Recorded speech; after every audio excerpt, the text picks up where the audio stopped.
ओम नमो भगवते वासुदेवाय। आप सभी का हमारे YouTube चैनल पर हार्दिक स्वागत है। आज सुने चैत्र मास के शुक्ल पक्ष की कामदा एकादशी की पौराणिक कथा। कामदा एकादशी के दिन सुबह सवेरे नित्य कर्मों से निवृत्त होकर साफ सुथरे वस्त्रों को धारण करना चाहिए। इसके बाद पूजा स्थान पर बैठकर श्री हरि की मूर्ति या फोटो के सामने गंगा जल लेकर मन ही मन व्रत करने का संकल्प करें। इसके बाद उन्हें प्रणाम करके एक एक करके चंदन, फूल, फल, तिल, पंचामृत अर्पित करें। इन सारी वस्तुओं के साथ ही तुलसी दल जरूर अर्पित करें। कामदा एकादशी की कथा पढ़कर आरती करें। श्री हरि से क्षमा प्रार्थना करके प्रसाद सभी में बांट दें। इसके बाद जो प्रसाद बचा हो उसे ग्रहण कर लें। पूरा दिन व्रत करने के बाद शाम के समय भगवान विष्णु की पूजा अर्चना करें। संभव हो तो रात्रि जागरण कर लें। इससे श्री हरि की असीम कृपा मिलती है। अगले दिन द्वादशी तिथि पर ब्राह्मण को यथासंभव दक्षिणा देकर व्रत का पारण करें। अब आइए सुने कामदा एकादशी व्रत की पौराणिक कथा। प्राचीन काल में भोगीपुर नामक एक नगर था। वहाँ पर पुंडरीक नाम का एक राजा राज्य करता था। भोगीपुर नगर का ऐसा प्रभाव था कि वहाँ अनेक अप्सरा, किन्नर और गंधर्व वास करते थे। वहीं ललिता और ललित नाम के दो स्त्री और पुरुष निवास करते थे। उनके बीच अत्यंत गहरा प्रेम था। वह एक दूसरे से पल भर भी अलग नहीं रह पाते थे। अगर कभी ऐसी स्थिति आ भी जाए तो दोनों एक दूसरे की याद में खो जाते थे। एक दिन जब ललित राज दरबार में गान कर रहा था तो उसे अपनी पत्नी ललिता की याद आ गई। जब ललित को अपनी पत्नी ललिता की याद आई तो उसके सुर, लय और ताल बिगड़ने लगे। उसकी ये त्रुटि करकट नामक नाग ने पकड़ ली और राजा को पूरी बात बता दी। वह अत्यंत क्रोधित हुए और ललित को राक्षस योनि में जन्म लेने का शाप दे दिया। जैसे ही इसकी सूचना ललिता को मिली वह अत्यंत दुखी हुई, लेकिन शाप के आगे उसके आंसुओं की भी न चली और ललित वर्षों तक राक्षस योनि में रहा। रोती परेशान ललिता अपनी ये तकलीफ लेकर ऋषि श्रृंगी के पास पहुंची। ललिता का दुख सुनकर श्रृंगी ऋषि ने उसे चैत्र शुक्ल एकादशी अर्थात कामदा एकादशी व्रत करने को कहा। उन्होंने बताया कि इसका व्रत करने से मनुष्य के सब कार्य सिद्ध होते हैं। ऋषि ने कहा कि यदि वह कामदा एकादशी का व्रत कर उसके पुण्य का फल अपने पति को दे दे तो वह शीघ्र ही राक्षस योनि से मुक्त हो जाएगा और राजा का शाप भी स्वतः ही समाप्त हो जाएगा।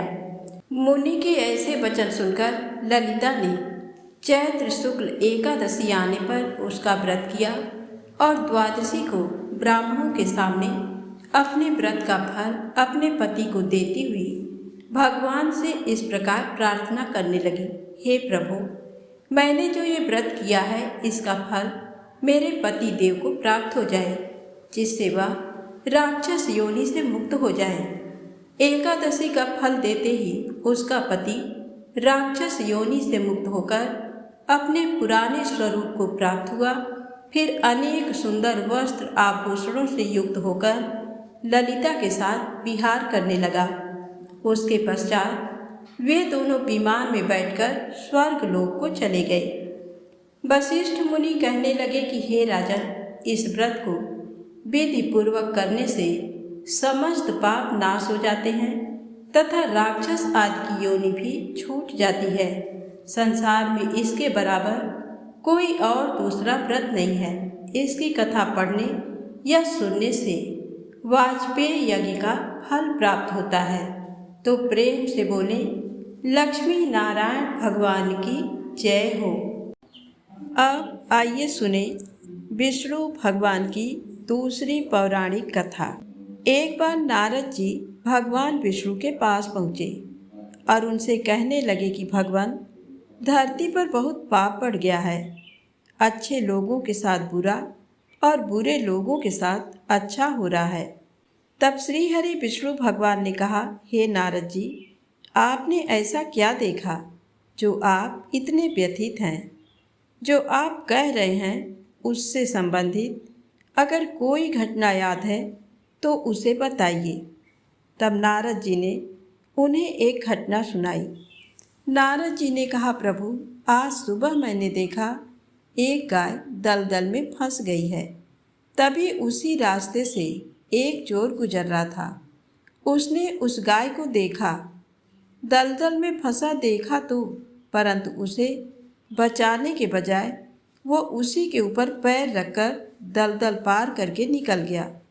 कुछ दूर जाने के बाद उसको सोने के जेवरों की थैली मिल गई।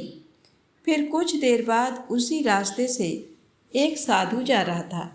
जब उसने गाय को देखा तो उससे रहा नहीं गया और उसने गाय को बड़ी यत्न से कीचड़ से बाहर निकाल लिया। फिर कुछ दूर जाने के बाद वो साधु एक गड्ढे में गिर गया, जिससे उसे काफ़ी चोट भी आ गई। तो प्रभु, ऐसा अन्याय क्यों? जिसने अच्छा काम किया उसके साथ उल्टा बुरा हुआ और जिसने बुरा किया उसके साथ अच्छा। तब भगवान विष्णु ने कहा, हे नारद, सुनो। उस चोर के भाग्य में खजाना था, लेकिन उसने उस गाय को दलदल से निकालकर उसकी जान नहीं बचाई, इसलिए उसे स्वर्ण के कुछ मोहरे ही मिले, जबकि उस साधु की आज मृत्यु होनी लिखी थी।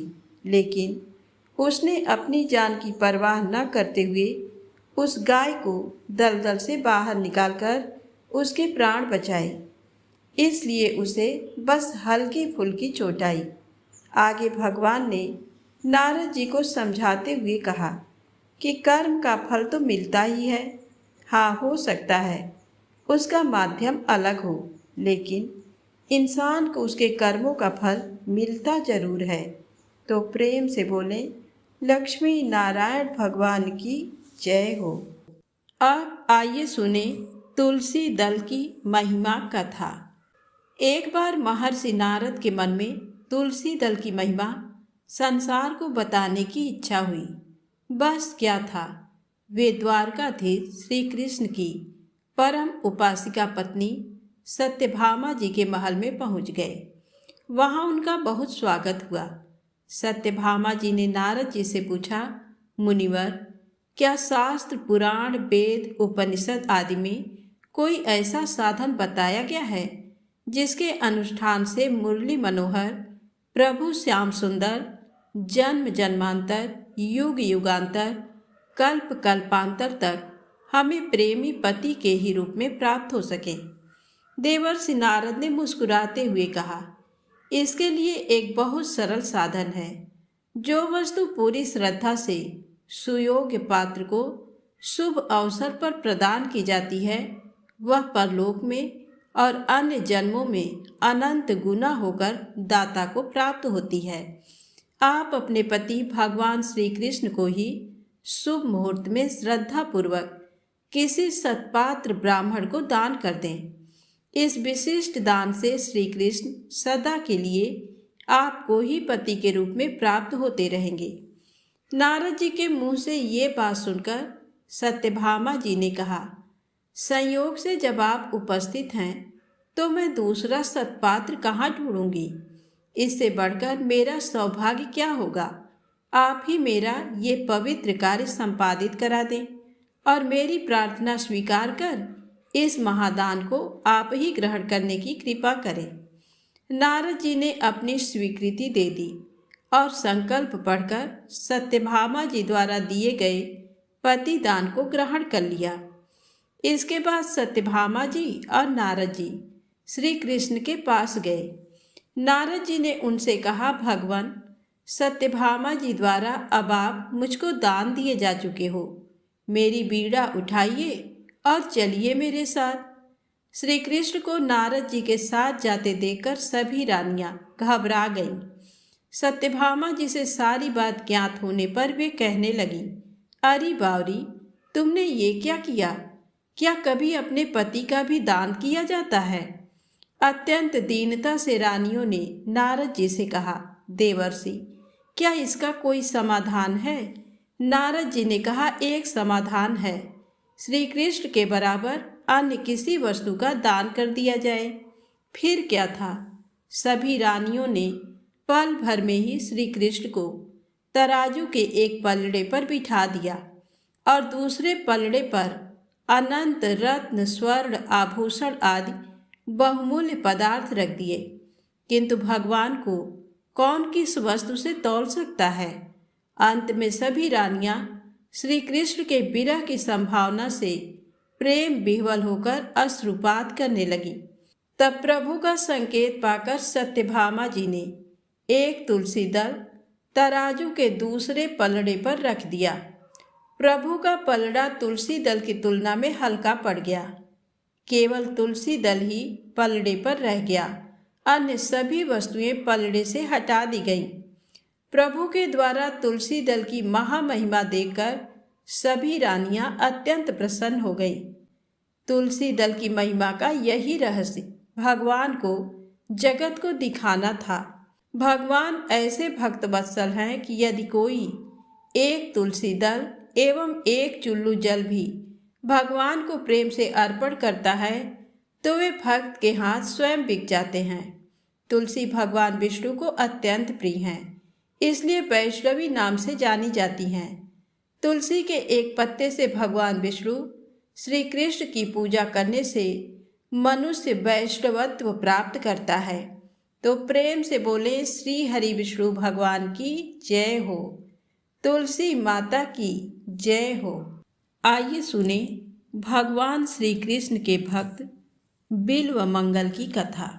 दक्षिण प्रदेश में कृष्णवीड़ा नदी के तट पर एक ग्राम में रामदास नामक भगवत भक्त ब्राह्मण निवास करते थे। उन्हीं के पुत्र का नाम बिल्वमंगल था।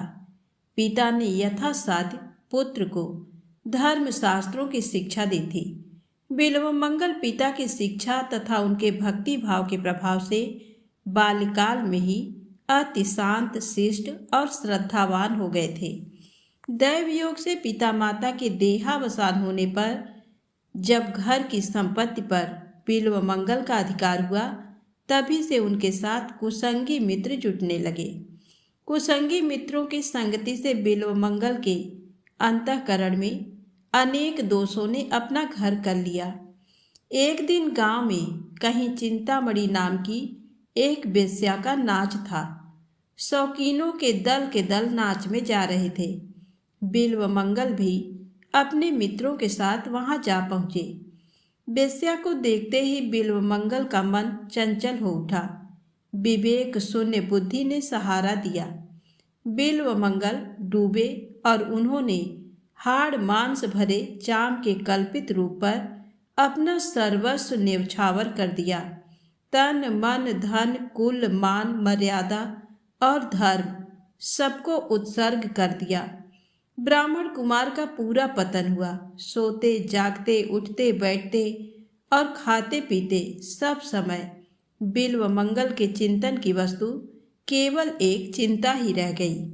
बिल्वमंगल के पिता का श्राद्ध है, इसलिए आज वह नदी के उस पार चिंतामणि के घर नहीं जा सकते। श्राद्ध की तैयारी हो रही है। विद्वान कुलपुरोहित बिल्वमंगल से श्राद्ध के मंत्रों की आवृत्ति करवा रहे हैं, परंतु उनका मन चिंतामणि की चिंता में निमग्न है। उन्हें कुछ भी अच्छा नहीं लगता। किसी प्रकार श्राद्ध समाप्त कर जैसे तैसे ब्राह्मणों को झटपट भोजन करवाकर बिल्वमंगल चिंतामणि के घर जाने को तैयार हुए। संध्या हो चुकी थी। लोगों ने समझाया कि भाई, आज तुम्हारे पिता का श्राद्ध है, वेश्या के घर नहीं जाना चाहिए, परंतु कौन सुनता था। उनका हृदय तो कभी का धर्म कर्म से शून्य हो चुका था। बिल्वमंगल दौड़कर नदी के किनारे पहुंचे। भगवान की माया अपार है। अकस्मात प्रबल वेग से तूफान आया और उसी के साथ मूसलाधार वर्षा होने लगी। आकाश में अंधकार छा गया। बादलों की भयानक गर्जना और बिजली की कड़कड़ाहट से जीव मात्र भयभीत हो गए। रात दिन नदी में रहने वाले केवटों ने भी नाव को किनारे बांधकर वृक्षों का आश्रय लिया, परंतु बिल्व मंगल पर इन सब का कोई असर नहीं पड़ा। उसने केवटों से उस पार ले चलने को कहा, बार बार विनती की, उतराई का भी गहरा लालच दिया, परंतु मृत्यु का सामना करने को कौन तैयार होता। सबने इनकार कर दिया। ज्यों ही ज्यों विलंब होता था त्यों ही त्यों बिल्व मंगल की व्याकुलता बढ़ती जाती थी। अंत में वह अधीर हो उठे और ये बेस्या चिंतामणि के प्रति उनकी प्रबल आसक्ति ही थी कि वे कुछ भी आगा पीछा न सोचकर तैर कर पार जाने के लिए सहसा नदी में कूद पड़े। भयानक दुस्साहस का कर्म था, परंतु कामातुराणाम न भयम न लज्जा, अर्थात कामातुर व्यक्ति को न भय न लज्जा आती है। संयोगवश नदी में एक मुर्दा बहा जा रहा था। बिल्व मंगल तो बेहोश थे। उन्होंने उसे काट समझा और उसी के सहारे नदी के उस पार चले गए। उन्हें कपड़ों की सुध नहीं है, बिल्कुल दिगंबर हो गए हैं। चारों ओर अंधकार छाया हुआ है। बनेले पशु भयानक शब्द कर रहे हैं। कहीं मनुष्य की गंध भी नहीं आती, परंतु बिल्व मंगल उन्मत्त की भांति अपनी धुन में चले जा रहे हैं। कुछ ही दूर पर चिंतामणि का घर था। श्राद्ध के कारण आज बिल्व मंगल के आने की बात नहीं थी, अतः चिंतामणि घर के सब दरवाजों को बंद करके निश्चिंत होकर सो चुकी थी। बिल्व मंगल ने बाहर से बहुत पुकारा, परंतु तूफान के कारण अंदर कुछ भी सुनाई नहीं पड़ा। बिल्व मंगल ने इधर उधर ताकते हुए बादलों में कड़कती हुई बिजली के प्रकाश में दीवार पर एक रस्सा सा लटकता देखा। तुरंत उन्होंने उस रस्से को पकड़ा और उसी के सहारे दीवार फांदकर बेस्या चिंतामणि के घर में प्रवेश कर गए। चिंतामणि को जगाया। वह तो बिल्व मंगल को देखते ही स्तंभित सी रह गई। नंगा बदन, सारा शरीर पानी से भीगा हुआ, भयानक दुर्गंध आ रही है। उसने कहा, तुम इस भयावनी रात में नदी पार करके बंद घर में कैसे आए? बिल्व मंगल ने काट पर चढ़कर नदी पार होने और रस्से की सहायता से दीवार पर चढ़ने की कथा सुनाई। वृष्टि थम चुकी थी। चिंतामणि दीपक हाथ में लेकर बाहर आई।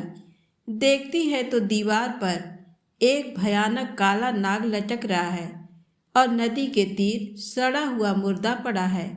बिल्व मंगल ने भी देखा और देखते ही कांप उठे। चिंतामणि ने उनकी बड़ी भर्त्सना करके कहा, तू ब्राह्मण है? अरे, आज तेरे पिता का श्राद्ध था, परंतु एक हाड़ मांस की पुतली पर तो इतना आसक्त हो गया कि अपने सारे धर्म कर्म को तिलांजलि देकर इस डरावनी रात में मुर्दे और सांप की सहायता से यहाँ दौड़ा आया।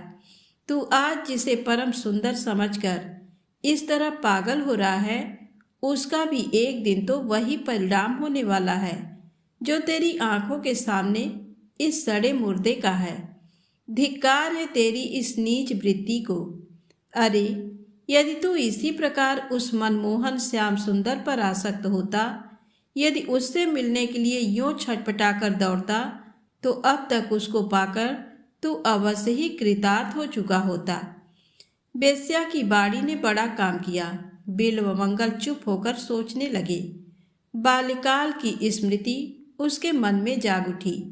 पिताजी की भक्ति और उनकी धर्म प्राणता के दृश्य उनकी आंखों के सामने मूर्तिमान होकर नाचने लगे। बिल्व मंगल की हृदय तंत्री नवीन सुरों से बज उठी।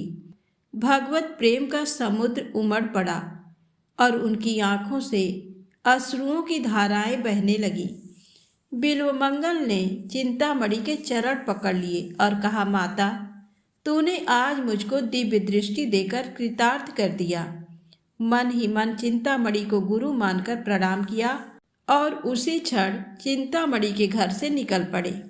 मनमोहन श्याम सुंदर की प्रेममयी मनोहर मूर्ति का दर्शन करने के लिए बिल्वमंगल पागल की तरह जगह जगह भटकने लगे। कई दिनों के बाद एक दिन अकस्मात उन्हें रास्ते में एक परम रूपवती युवती दिख पड़ी। पूर्व संस्कार अभी सर्वथा नहीं मिटे थे। युवती का सुंदर रूप देखते ही नेत्र चंचल हो उठे और नेत्रों के साथ ही मन भी खिंचा। बिल्वमंगल को फिर मोह हुआ। भगवान को भूलकर वह पुनः पतंग बनकर विषयाग्नि की ओर दौड़े। बिल्वमंगल युवती के पीछे पीछे उसके मकान तक गए। युवती अपने घर के अंदर चली गई। बिल्वमंगल उदास होकर घर के दरवाजे पर बैठ गए। घर के मालिक ने बाहर आकर देखा कि मलिन मुख अतिथि ब्राह्मण बाहर बैठा है। उसने कारण पूछा। बिल्वमंगल ने कपट छोड़कर सारी घटना सुना दी और कहा कि मैं एक बार फिर उस युवती को प्राण भरकर देख लेना चाहता हूँ। तुम उसे यहाँ बुलवा दो। युवती उसी गृहस्थ की धर्म पत्नी थी। गृहस्थ ने सोचा कि इसमें हानि ही क्या है, यदि उसके देखने से ही इसकी तृप्ति होती हो तो अच्छी बात है। अतिथि वत्सल गृहस्थ अपनी पत्नी को बुलाने के लिए अंदर गया। इधर बिल्वमंगल के मन समुद्र में तरह तरह की तरंगों का तूफान उठने लगा। दीन वत्सल भगवान ने अज्ञान से अंधे बिल्वमंगल को दिव्य चक्षु प्रदान किए। उसको अपनी अवस्था का यथार्थ ज्ञान हुआ। हृदय शोक से भर गया और ना मालूम क्या सोचकर उन्होंने पास के बेल के पेड़ से 2 कांटे तोड़ लिए। इतने में ही गृहस्थ की धर्म पत्नी वहां आ पहुंची। बिल्वमंगल ने उसे फिर देखा और मन ही मन अपने को धिक्कार देकर कहने लगा कि अभागी आंखें, यदि तुम ना होती तो आज मेरा इतना पतन क्यों होता।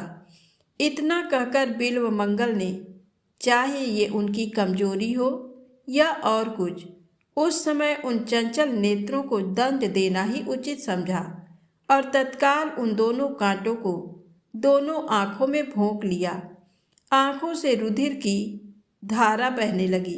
बिल्वमंगल हंसता और नाचता हुआ हरी ध्वनि से आकाश को गुजारने लगा। गृहस्थ को और उसकी पत्नी को बड़ा दुख हुआ, परंतु वे बेचारे निरुपाय थे। बिल्वमंगल का बचा खुचा चित्तमल भी आज सारा नष्ट हो गया और अब तो वह उस अनाथ के नाथ को अति शीघ्र पाने के लिए बड़े ही व्याकुल हो उठे। परम प्रियतम श्री कृष्ण के वियोग की दारुण व्यथा से उनकी फूटी आंखों ने 24 घंटे आंसुओं की झड़ी लगा दी। न भूख का पता है, न प्यास का, न सोने का ज्ञान है और न जगने का। कृष्ण कृष्ण की पुकार से दिशाओं को गुंजाते हुए बिल्वमंगल जंगल जंगल और गांव गांव में घूमते रहे। जिस दीन बंधु के लिए जानबूझकर आंखें फोड़ी, जिस प्रियतम को पाने के लिए ऐस आराम पर लात मारी, वह मिलने में इतना विलंब करे, ये भला किसी से कैसे सहन हो। पर जो सच्चे प्रेमी होते हैं वे प्रेम के विरह में जीवन भर रोया करते हैं, सहस्त्रों आपत्तियों को सहन करते हैं, परंतु उस पर दोषारोपण कदापि नहीं करते। उनको अपने प्रेम में कभी कोई दोष दिखता ही नहीं। ऐसे प्रेमी के लिए प्रेमास्पद को भी चैन नहीं पड़ता, उसे दौड़कर आना ही पड़ता है। आज अंधा बिल्वमंगल श्री कृष्ण प्रेम में मतवाला होकर जहाँ तहाँ भटक रहा है। कहीं गिर पड़ता है, कहीं टकरा जाता है, अन्न जल का तो कोई ठिकाना ही नहीं। ऐसी दशा में प्रेम में श्री कृष्ण कैसे निश्चिंत रह सकते हैं। एक छोटे से गोपालक के वेश में भगवान बिल्वमंगल के पास आकर अपनी मुनि मन मोहिनी मधुर वाणी से बोले, सूरदास जी, आपको बड़ी भूख लगी होगी। मैं कुछ मिठाई लाया हूँ, जल भी लाया हूँ, आप इसे ग्रहण कीजिए। बिल्वमंगल के प्राण तो बालक के उस मधुर स्वर से ही मोहे जा चुके थे। उनके हाथ का दुर्लभ प्रसाद पाकर तो उनका हृदय हर्ष के हिलोरों से उछल उठा। बिल्वमंगल ने बालक से पूछा, भैया तुम्हारा घर कहाँ है? तुम्हारा नाम क्या है? तुम क्या किया करते हो? बालक ने कहा, मेरा घर पास ही है, मेरा कोई खास काम नहीं, जो मुझे जिस नाम से पुकारता है मैं उसी से बोलता हूँ। गाँव में चराया करता हूँ। बिल्व मंगल बालक की बीड़ा विनंदित वाणी सुनकर विमुग्ध हो गए। बालक जाते जाते कह गया कि मैं रोज आकर आपको भोजन करवा जाया करूँगा। बिल्व मंगल ने कहा, बड़ी अच्छी बात है, तुम आया करो। बालक चला गया और बिल्व मंगल का मन भी साथ लेता गया। मंचोर तो उसका नाम ही ठहरा। अनेक प्रकार की सामग्रियों से भोग लगाकर भी लोग जिनकी कृपा के लिए तरसा करते हैं, वही कृपा सिंधु रोज बिल्व मंगल को अपने कर कमलों से भोजन करवाने आते हैं। धन्य है भक्त के लिए भगवान क्या क्या नहीं करते। बिल्व मंगल अब तक तो ये नहीं समझे कि मैंने जिसके लिए फकीरी का बाना लिया और आंखों में कांटे चुभाए वह बालक वही है, परंतु उस गोप बालक ने उनके हृदय पर इतना अधिकार अवश्य जमा लिया कि उनको दूसरी बात का सुनना भी असह्य हो उठा। एक दिन बिल्व मंगल मन ही मन विचार करने लगे कि सारी आपने छोड़कर यहाँ तक आया, यहाँ ये नई आफत आ गई। स्त्री के मुंह से छूटा तो इस बालक ने मुंह में घेर लिया। ऐसा सोच ही रहे थे कि वह रसिक बालक उनके पास आ बैठा और अपना दीवाना बना देने वाली वाणी से बोला, बाबा जी चुपचाप क्या सोचते हो, वृंदावन चलोगे? वृंदावन का नाम सुनते ही बिल्व मंगल का हृदय हरा हो गया, परंतु अपनी असमर्थता प्रकट करते हुए बोले, भैया मैं अंधा वृंदावन कैसे जाऊं? बालक ने कहा, ये लो मेरी लाठी, मैं इसे पकड़े पकड़े तुम्हारे साथ चलता हूँ। बिल्व मंगल का मुख खिल उठा। लाठी पकड़कर भगवान भक्त के आगे आगे चलने लगे। धन्य है भगवान की दयालुता, भक्त की लाठी पकड़कर मार्ग दिखाते हैं। थोड़ी सी दूर जाकर बालक ने कहा, लो वृंदावन आ गया, अब मैं जाता हूँ। बिल्व मंगल ने बालक का हाथ पकड़ लिया। हाथ का स्पर्श होते ही सारे शरीर में बिजली सी दौड़ गई। सात्विक प्रकाश से सारे द्वार प्रकाशित हो उठे। बिल्व मंगल ने दिव्य दृष्टि पाई और देखा कि बालक के रूप में साक्षात मेरे श्याम सुंदर ही हैं। बिल्व मंगल का शरीर रोमांचित हो गया। आंखों में प्रेमाश्रुओं की अनवरत धारा बहने लगी। भगवान का हाथ और भी जोर से पकड़ लिया और कहा, अब पहचान लिया है, बहुत दिनों के बाद पकड़ सका हूँ प्रभु, अब नहीं छोड़ने का। भगवान ने कहा, छोड़ते हो कि नहीं? बिल्व मंगल ने कहा, नहीं, कभी नहीं, त्रिकाल में भी नहीं। भगवान ने जोर से झटका देकर हाथ छुड़ा लिया। भला जिनके बल से बलान्वित होकर माया ने सारे जगत को पददलित कर रखा है, उसके बल के सामने बेचारा अंधा क्या कर सकता था? परंतु उसने एक ऐसी रज्जू से उनको बांध लिया था कि जिससे छूट कर जाना उनके लिए बड़ी टेढ़ी खीर थी। हाथ छुड़ाते ही बिल्व मंगल ने कहा, जाते हो पर स्मरण रखो, हाथ छुड़ाए जात हो निबल जान के मोह, हृदय ते जब जाओगे सबल बदाऊंगो तोहि। भगवान नहीं जा सके, जाते भी कैसे, प्रतिज्ञा कर चुके हैं। भगवान ने बिल्व मंगल की आंखों पर अपना कोमल कर कमल फिराया। उसकी आंखें खुल गईं। नेत्रों से प्रत्यक्ष भगवान को देखकर उनकी भुवन मोहिनी अनूप रूप राशि के दर्शन पाकर बिल्व मंगल अपने आप को संभाल नहीं सका। वह चरणों में गिर पड़ा और प्रेमाश्रुओं से प्रभु के पावन चरण कमलों को धोने लगा। भगवान ने उठाकर उसे अपनी छाती से लगा लिया। भक्त और भगवान के मधुर मिलन से समस्त जगत में मधुरता छा गई। देवता पुष्प वृष्टि करने लगे। संत भक्तों के दल नाचने लगे। हरि नाम की पवित्र ध्वनि से आकाश परिपूर्ण हो गया। भक्त और भगवान दोनों धन्य हुए। बेस्या चिंतामणि, गृहस्थ और उनकी पत्नी भी वहां आ गईं। भक्त के प्रभाव से भगवान ने उन सबको अपना दिव्य दर्शन देकर कृतार्थ किया। बिल्व मंगल जीवन भर भक्ति का प्रचार करके भगवान की महिमा बढ़ाते रहे और अंत में गोलोक धाम पधारे तो प्रेम से बोले, भक्त और भगवान की जय हो। आइए अब मनोकामनाएं पूर्ण करने वाली एकादशी माता की कथा को सुनते हैं। कहते हैं, बिना एकादशी माता की कथा को सुने व्रत पूर्ण नहीं माना जाता है। एक बूढ़ी माँ ने एक बार एकादशी का व्रत रखा। बड़े ही भाव भक्ति से पूजा अर्चना की। उन्हें वृद्धावस्था में क्या बाधा थी? वे तो अपने पुत्र पौत्रों की सुख सुविधा के लिए व्रत रखने लगी। वे दिन भर तो जरा कठोर मन करके अपनी प्यास को रोके रहीं। दिन में पूजा पाठ किया, कथा सुनी और पंडित जी को मिट्टी के पात्र में भरकर पानी और ऋतु फलदान में दिए। दोना भर भर के बूरा शक्कर वितरण किया। उन्हें गर्मी के कारण बहुत बेचैनी हो रही थी। इस कारण से बड़ी देर तक पानी में पड़ी रहीं और पानी के कुल्ला करती रहीं, मुंह धोती रहीं। तब कहीं थोड़ा बहुत धैर्य बंध पाया। धूप तो तेज पड़ ही रही थी, इस कारण बार बार मुंह सूख रहा था। बूढ़ी माँ बहुत बेचैन हो रही थी। एक तो बुढ़ापा और दूसरा ये भयंकर गर्मी।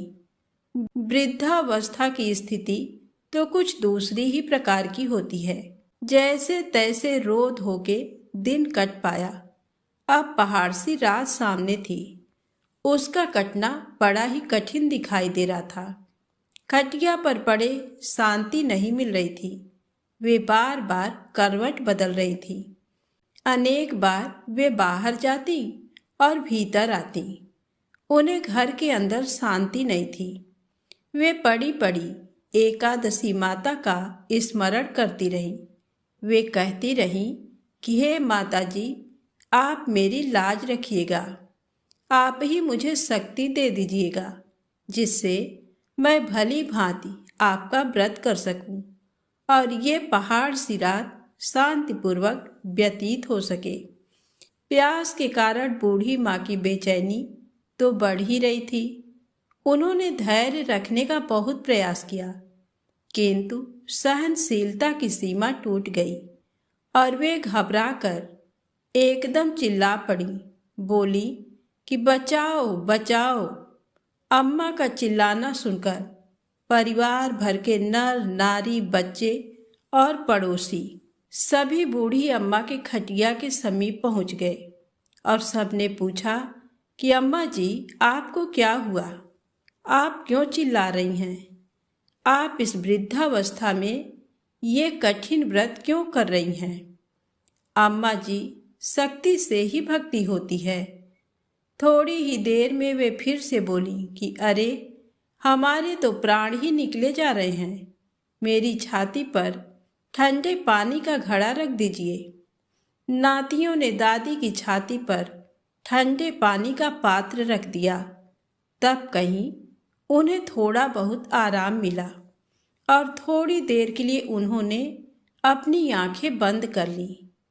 एकादशी माता ने सोचा कि ये बूढ़ी अम्मा है तो बहुत कठोर, जरा जाकर उनकी परीक्षा लेना चाहिए।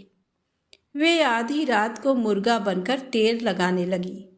मुर्गा की आवाज़ सुनकर दादी जल्दी से उठी और बाहर जाकर आसमान की ओर देखा, किंतु आसमान में कहीं उन्हें प्रातःकालीन तारा दिखाई नहीं दिया।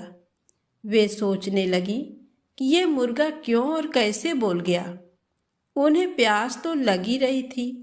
थोड़ा बहुत उनका मन भी विचलित होने लगा था, किंतु अंत में उन्होंने दृढ़ निश्चय किया कि मैं अब व्रत को पूर्ण करके ही छोड़ूंगी, चाहे भले ही मेरे प्राण निकल जाएं। ये सोचकर फिर वे खटिया पर शिथिल होकर लेट गई। थोड़ी ही देर में एकादशी माता ने उनकी फिर से परीक्षा लेनी चाहिए। एक छोटी सी बालिका के रूप में एक गिलास में शरबत लेकर उनके सिरहाने खड़ी हो गई और जोर से बोली कि दादी जी, सवेरा हो गया है, आप हाथ मुंह धोकर शरबत पी लीजिए। पहले तो शरबत का गिलास देकर उनका मन डगमगा गया, किंतु अचानक व्रत का स्मरण हो आया और उन्होंने सोचा कि मैं किसी भी प्रकार से अभी शरबत नहीं पी सकती हूँ, और वे शांतिपूर्वक अपनी खटिया पर लेट गईं। फिर थोड़ी ही देर में उन्हें ऐसा लगा जैसे किसी ने उन्हें पानी के कुएं में पटक दिया हो। वे बड़ी देर तक उस कुएं में हाथ पांव चलाती रहीं, किंतु उन्होंने अपने मुंह में पानी की एक बूंद भी नहीं जाने दी और वे दृढ़तापूर्वक अपना व्रत पालती रहीं। थोड़ी ही देर में न जाने कहाँ से सामने आग जलने लगी, जिससे भारी गर्मी बढ़ने लगी। प्यास के कारण प्राण निकलने लगे, किंतु बूढ़ी अम्मा का कुछ भी नहीं बिगाड़ पाया। वे जैसे थी उसी तरह मुस्कुराती हुई सी बैठी रहीं। थोड़ी ही देर में बाहर प्रकाश दिखाई देने लगा। ऐसा लगा कि जैसे सवेरा हो गया हो। बूढ़ी अम्मा ने जब बाहर निकलकर देखा तो समझ गई कि अभी सवेरा होने में 3-4 घंटे की देरी है। ये जानकर वे शांतिपूर्वक इधर उधर घूमने फिरने लगी। एकादशी माता ये बात अच्छी तरह से समझ गई कि ये बूढ़ी अम्मा किसी भी प्रकार से अपने व्रत से नहीं टल सकती। वे उनके सत्य व्रत को अच्छी तरह से समझ गईं। सवेरा होते ही बूढ़ी माता ने स्नान किया, भगवान का पूजन पाठ किया, एकादशी माता की कथा सुनी, ब्राह्मणों को दक्षिणा देकर भोजन कराया। तब कहीं उन्होंने जल ग्रहण किया। कन्याओं को भोजन कराने के बाद अम्मा ने स्वयं भोजन किया।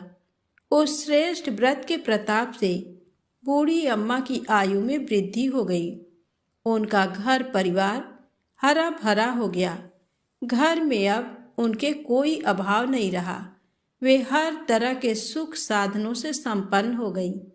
नाती नातिनों से उनका घर भर गया और वे उसी दिन से 12 महीने की एकादशी का व्रत करने लगी। एकादशी माता के व्रत के प्रताप से इस संसार में हर प्रकार के सुख भोगकर अंत में बैकुंठ धाम को चली गईं। जैसे एकादशी माता ने बूढ़ी माता और उनके परिवार को हरा भरा किया, ऐसे ही एकादशी माता हम सभी की मनोकामनाओं को पूर्ण करें। तो बोलिए श्री लक्ष्मी नारायण भगवान की जय हो। एकादशी माता की जय हो।